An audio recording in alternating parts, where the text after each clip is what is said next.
ഇന്ന് സ്ത്രീകളിൽ ഏറ്റവും കൂടുതൽ കണ്ടുവരുന്ന ആരോഗ്യ പ്രശ്നമാണ് ഫൈബ്രോയിഡ് അല്ലെങ്കിൽ ഗർഭാശയ മുഴകൾ എന്ന് പറയുന്നത്.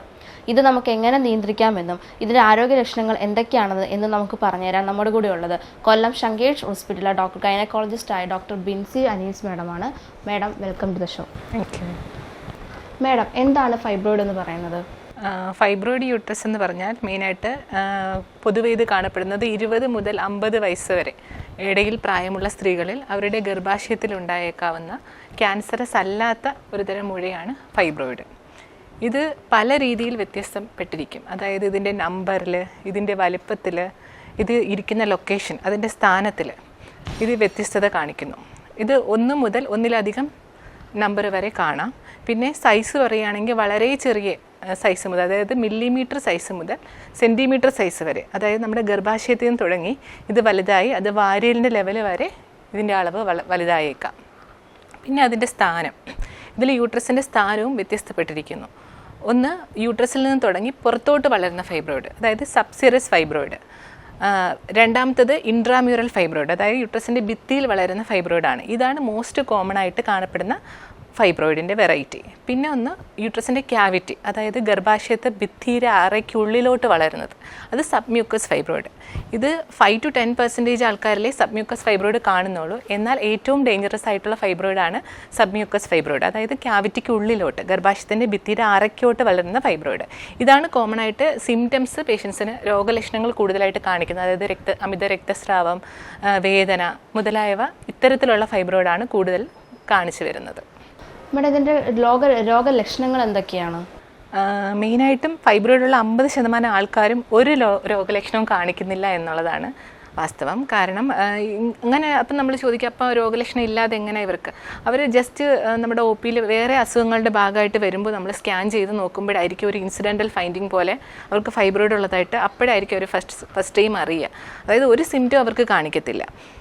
അങ്ങനെ പിന്നെ എങ്ങനെ നമ്മൾ കണ്ടുപിടിക്കുന്നു അങ്ങനെയുള്ള പേഷ്യൻ്റ് എന്ന് വെച്ചാൽ, ഇപ്പം ഗൈനക് ചെക്കപ്പിന് വരുമ്പോൾ നമ്മൾ വയറ് പരിശോധന, ഉള്ളു പരിശോധന, വജൈനൽ എക്സാമിനേഷൻ ചെയ്യുമ്പോഴായിരിക്കും ഗൈനക്കോളജിസ്റ്റ് ഫൈബ്രോയിഡ് ഉള്ളതായിട്ട് ഇങ്ങനെ പറയുന്നതും അവർ ഫസ്റ്റ് ടൈം അറിയുന്നതും. പിന്നെ അതും അല്ലെങ്കിൽ ഗർഭാവസ്ഥയിൽ നമുക്ക് എന്തായാലും സ്കാൻ ചെയ്തേ പറ്റും. അപ്പോൾ ഫസ്റ്റ് ഗർഭിണിയായിട്ട് ഫസ്റ്റ് വിസിറ്റിൽ തന്നെ നമുക്ക് വരുമ്പോൾ ചെയ്യുന്ന സ്കാനിങ്ങിലായിരിക്കും ചിലപ്പോൾ ആദ്യമായിട്ട് ഫൈബ്രോയിഡ് ഉണ്ടെന്ന് പേഷ്യൻ്റ് അങ്ങനെ അറിയുന്നത്. അതായത് 50% ഇത് രോഗലക്ഷണം ഒന്നും തന്നെ കാണിക്കുന്നില്ല. എന്നാൽ ബാക്കി 50% ആൾക്കാരിൽ ഉള്ള മെയിൻ രോഗലക്ഷണങ്ങൾ ആർത്തവവുമായി ബന്ധപ്പെട്ടതാണ്. അതായത് മിക്കവരിലും കാണിക്കുന്ന കോമൺ സിംറ്റം എന്ന് പറഞ്ഞാൽ അമിത ആർത്തവ രക്തസ്രാവം, അധികമായിട്ട് ബ്ലീഡിങ് ഉണ്ടാവുക എന്നുള്ളത്.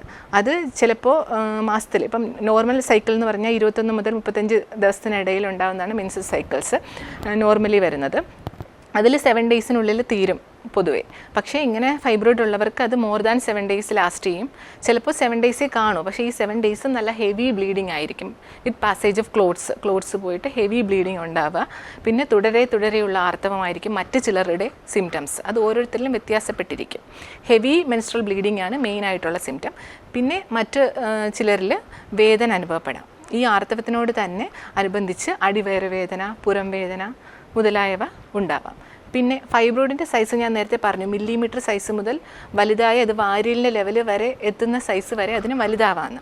അപ്പം ഈ ഫൈബ്രോയിഡ് വലുതാവുന്നവർക്കുള്ള സിംറ്റംസ് ഒബ്വിയസ്ലി വയറ് വലുതായി വരിക, പിന്നെ അടിവയറ്റിൽ കനം അനുഭവപ്പെടുക, ഭാരം അനുഭവപ്പെടുക, പുറം വേദന എന്നിവയുള്ള സിംറ്റംസ്.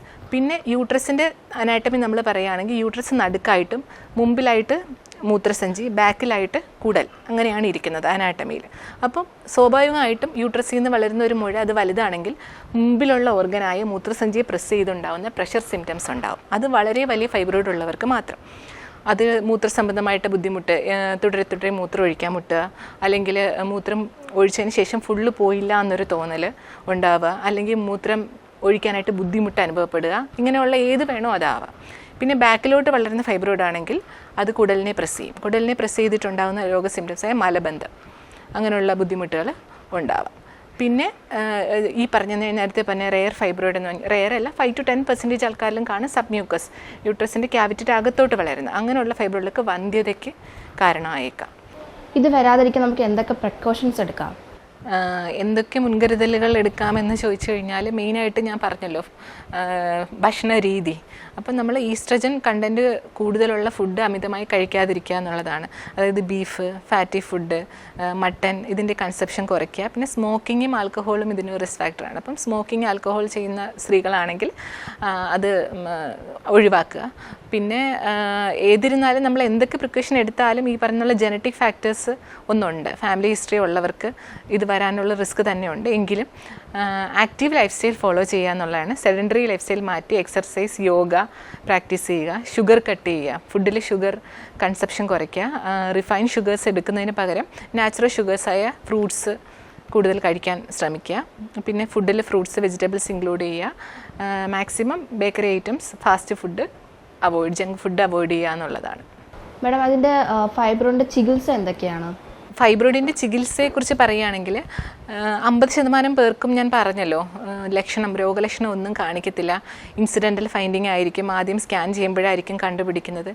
അങ്ങനെയുള്ളവർക്ക്, അതായത് ചെറിയ ഫൈബ്രോയിഡാണ്, അവർക്ക് ഒരു സിംറ്റംസും ഇല്ല, അവർക്കതുകൊണ്ടൊരു ബുദ്ധിമുട്ടില്ല എങ്കിൽ നമുക്ക് ശരിക്കും പറഞ്ഞാൽ ഒരു ചികിത്സയും ആവശ്യമില്ല എന്നുള്ളതാണ്. അതിന് നമുക്ക് ലീവ് അലോൺ ചെയ്യാം. അതിനെക്കുറിച്ച് അയ്യോ എൻ്റെ വയറ്റിൽ മുഴയുണ്ട്, എനിക്കിത് മുഴ എടുത്ത് കളയണോ അല്ലെങ്കിൽ യൂട്രസ് എടുത്ത് കളയണോ എന്നൊക്കെ ചോദിച്ചിട്ട് പലരും വരാണ്. പക്ഷേ അവരുടെ അടുത്തെല്ലാം പറയാനുള്ളത് നമുക്ക് ഒരു സിംറ്റവും ഇല്ല, വളരെ ചെറിയ ഫൈബ്രോയിഡാണ്, ജസ്റ്റ് സ്കാൻ ചെയ്തപ്പോഴാണ് ആദ്യമായിട്ട് കണ്ടുപിടിച്ചതെങ്കിൽ ആക്റ്റീവായിട്ട് ഒരു ഇൻ്റർവെൻഷൻ അവിടെ ചെയ്യേണ്ട ആവശ്യമില്ല. എന്നാൽ അത് നെഗ്ലക്റ്റ് ചെയ്യരുത്. അറ്റ്ലീസ്റ്റ് ഒരു 1 ഇയർലി എങ്കിലും ഒരു ഗൈനക് ചെക്കപ്പ് 6 മന്ത്ലി ചെയ്യുകയാണെങ്കിൽ വളരെ നല്ലത്. ഗൈനക്കോളജിസ്റ്റിനെ കണ്ട് ഗൈനക് ചെക്കപ്പ് നടത്തി 6 മന്ത്ലി സ്കാനിങ് ചെയ്യണം. സ്കാൻ ചെയ്ത് ഫോളോ അപ്പ് ചെയ്യണം. അതിൻ്റെ സൈസ് വലുതാവുന്നുണ്ടോ, പുതിയ ഫൈബ്രോയിഡ് തനിക്ക് വരുന്നുണ്ടോ എന്നൊക്കെ നമ്മൾ ഇവാലുവേറ്റ് ചെയ്തേണ്ടതായിട്ടുള്ള ആവശ്യമുണ്ട്. കാരണം ഞാൻ ആദ്യം തുടക്കത്തിൽ തന്നെ പറഞ്ഞു, ഫൈബ്രോയിഡ് എന്ന് പറഞ്ഞത് ക്യാൻസറസ് അല്ലാത്ത മുഴയാണെന്നുള്ളത്. എന്നിരുന്നാലും 100-ൽ 0.5 to 1% ആൾക്കാർക്ക് ഇത് ക്യാൻസറസ് ആകാം. അതിന് ലിയോമയോസാർക്കോമ എന്നാണ് പറയുന്നത്. ഇതിപ്പം എങ്ങനെ കണ്ടുപിടിക്കാമെന്ന് വെച്ച് കഴിഞ്ഞാൽ, നമ്മൾ സ്കാൻ ചെയ്യുകയാണെങ്കിൽ ഒരു അബ്രപ്റ്റ് ഇൻക്രീസ് ചെയ്യുന്ന സൈസ്, അതായത് ഒരു നാച്ചുറലി ഇപ്പം നമുക്കൊരു ഫൈബ്രോയിഡ് ഉള്ള ഒരാൾക്ക് ഒരു ഇയർലി 1 to 2 സെൻറ്റിമീറ്റർ സൈസ് കൂടിയാലും അക്സെപ്റ്റബിൾ ആണ്. അത് കുഴപ്പമില്ല, എന്ന് വെച്ചാൽ ഒരു ക്യാൻസറസ് ആവാനുള്ള റിസ്ക് അവർക്ക് ഇല്ല. എന്നാൽ ഇപ്പോൾ ഒരു 2 സെൻറ്റിമീറ്റർ ഫൈബ്രോയിഡ് ഉള്ള ഒരാൾ 1 വർഷം കഴിഞ്ഞ് സ്കാൻ ചെയ്യുമ്പോൾ അതൊരു 8 സെൻറ്റിമീറ്റർ ആയി. അത് പറയുന്നത് ഒരു വലിയൊരു ചേഞ്ചാണ്. അങ്ങനെയുള്ളവർ നമ്മൾ കറക്റ്റ് ഫോളോ അപ്പ് മീൻസ് അവർക്ക് നമ്മൾ മാലിഗ്നൻസി ഉണ്ടോ എന്നുള്ളത്, ക്യാൻസർ ഉണ്ടോ എന്നുള്ളത് സസ്പെക്റ്റ് ചെയ്യണം. മെയിനായിട്ടും ഇങ്ങനെ ഒരു ക്യാൻസർ ചേഞ്ച് വരാൻ റിസ്ക് കൂടുതലും ഈ 45 വയസ്സ് കഴിഞ്ഞവർക്ക്, സ്ത്രീകൾക്കാണ്.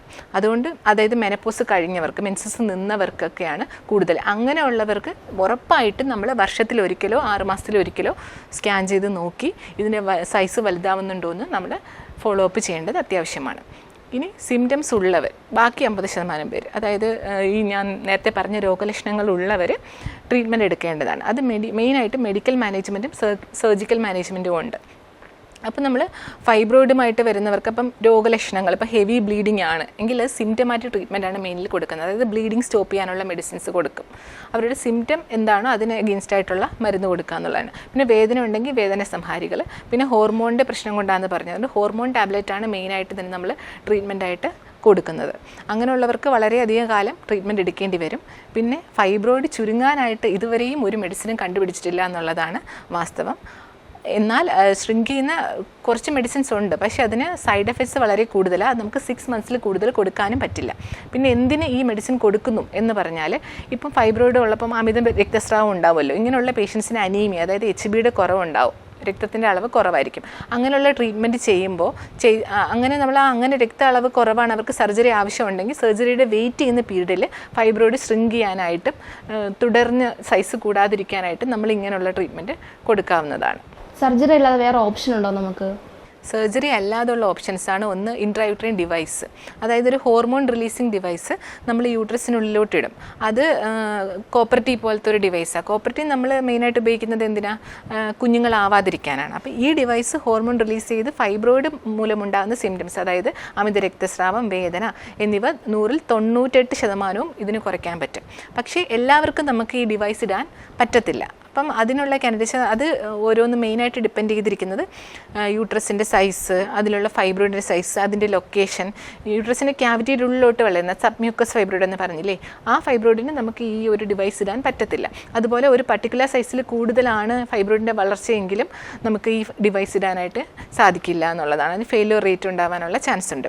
അപ്പോൾ ഇങ്ങനെയുള്ള ഡിവൈസ് അപ്പം നമ്മൾ ഗൈനക്കോളജിസ്റ്റിനെ സമീപിച്ച് ആർക്കാണോ അതിന് ആപ്റ്റായിട്ടുള്ള കാൻഡിഡേറ്റ് അവർക്ക് നമ്മൾ ഈ യൂട്രസിൽ ഈ ഡിവൈസ് ഇട്ട് കൊടുക്കാം. ഇതൊരു OP പ്രൊസീജിയറാണ്. ഡിവൈസ് ഇട്ട് കഴിഞ്ഞ് 5 മിനിറ്റിൽ തന്നെ പേഷ്യൻസിന് വീട്ടിൽ മടങ്ങാവുന്നതുമാണ്. അപ്പോൾ എല്ലാ സിംറ്റംസും ഇതിന് മാറ്റാൻ പറ്റും. പക്ഷേ ഫൈബ്രോയിഡിൻ്റെ ഗ്രോത്ത് അതുപോലെ കാണും. അത് ചെറുതാവുകയോ ഫുള്ളായിട്ട് ഡിസപ്പിയർ ചെയ്യുകയോ ചെയ്യില്ല. പക്ഷേ ഇതുമൂലമുള്ള സിംറ്റംസ് എല്ലാം മാറും. വേദനയും ബ്ലീഡിങ്ങും തുടങ്ങിയ സിംറ്റംസ് എല്ലാം മാറുന്നതാണ്. പിന്നെ ഇത് നമ്മൾ മെയിനായിട്ട് ഓപ്റ്റ് ചെയ്യുന്നത് ഇപ്പോൾ സർജറിക്ക് ഫിറ്റ് അല്ലാത്ത പേഷ്യൻസ്, സർജറി ആവശ്യമില്ലാത്ത മീൻസ് ഈ പറഞ്ഞ പോലെ കാറ്റഗറി നേരത്തെ പറഞ്ഞ ഈ ക്രൈറ്റീരിയാസ് എല്ലാം ഫുൾഫിൽ ആവുന്ന പേഷ്യൻസ്, അതായത് ഫൈബ്രോയിഡ് ചെറിയ സൈസുള്ള ഫൈബ്രോയിഡ്, യൂട്രസിൻ്റെ സൈസും എല്ലാം നോക്കിയിട്ടാണ് നമ്മൾ ഇതിന് ആരാണ് ആപ്റ്റ് എന്നുള്ളത് നോക്കി അവർക്ക് ഈ ഡിവൈസ് റെക്കമെൻഡ് ചെയ്യുന്നത്. പിന്നെ വേറൊന്നാണ് മോഡേൺ രീതികൾ, യൂട്രൈൻ ആർട്ടറി എംബോളൈസേഷൻ എന്ന് പറയും. അതെന്താ ചെയ്യുകയെന്ന് വെച്ചാൽ ഒരു പാർട്ടിക്കിൾ നമ്മുടെ പേഷ്യൻ്റെ തുടയിലെ രക്തധമനി വഴി പാർട്ടിക്കിൾ ഇഞ്ചെക്റ്റ് ചെയ്ത് യൂട്രസിൻ്റെ വെസൽസ് രക്തക്കുഴലിനെ ബ്ലോക്ക് ചെയ്യുക, ഫൈബ്രോയിഡിനെ സപ്ലൈ ചെയ്യുന്ന രക്തക്കുഴലിനെ ബ്ലോക്ക് ചെയ്യുകയാണ് ചെയ്യുന്നത്.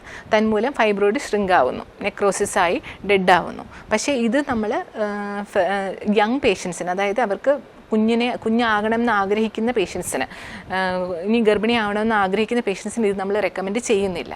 കാരണം ഇങ്ങനെയുള്ളവർക്ക് നേരത്തെ ഒവേറിയൻ ഫെയിലിയറിന് റിസ്ക് ഉണ്ട്, ഇൻഫെർട്ടിലിറ്റി വന്ധ്യത ഉണ്ടാകാനുള്ളൊരു സാധ്യതയുണ്ട് ഇങ്ങനത്തെ ട്രീറ്റ്മെൻറ്റിലൂടെ. അപ്പോൾ അതുകൊണ്ട് ഇതും നമ്മുടെ ഗൈനക്കോളജിസ്റ്റിനെ സമീപിച്ച് ഇതിന് ആപ്റ്റായിട്ടുള്ള പേഷ്യൻസിനാണ് നമ്മൾ യൂട്രൈൻ ആർട്ടറി എംബോളൈസേഷൻ ചെയ്യുന്നത്. ഇത് നമ്മൾ വയറ് കീറിയിട്ടുള്ള സർജറി ഒന്നുമല്ല, ഞാൻ പറഞ്ഞ പോലെ ഈ പാർട്ടിക്കിൾ ഇഞ്ചെക്റ്റ് ചെയ്യുക, രക്തധമനി വഴി ഇഞ്ചെക്റ്റ് ചെയ്യുന്ന മെത്തേഡാണ്. ഇതിനും പല ക്രൈറ്റീരിയാസ് ഉണ്ട്. ഒരു പരിധിയിൽ കൂടുതൽ സൈസുള്ള ഫൈബ്രോയിഡിനെ നമുക്ക് ഈ ട്രീറ്റ്മെൻറ്റ് സജസ്റ്റ് ചെയ്യാൻ കഴിയുന്നതല്ല. വേറൊന്ന് മാഗ്നറ്റിക് റെസൊണൻസ് ഫോക്കസ്ഡ് അൾട്രാസൗണ്ട് എന്ന് പറയും. അത് MRI ഗൈഡ് ചെയ്ത് നമ്മൾ അൾട്രാസൗണ്ട് എനർജി ഉപയോഗിച്ച് ഫൈബ്രോയിഡ് ലൈസിസ് ചെയ്യുന്ന ടെക്നിക്കാണ്. ഇതൊരു മോഡേൺ ടെക്നിക്കാണ്. ഫൈബ്രോയിഡിനെ കുറിച്ചുള്ള പ്രേക്ഷകരുടെ സംശയമൊക്കെ മാറിയെന്ന് വിശ്വസിക്കുന്നു. Thank you doctor.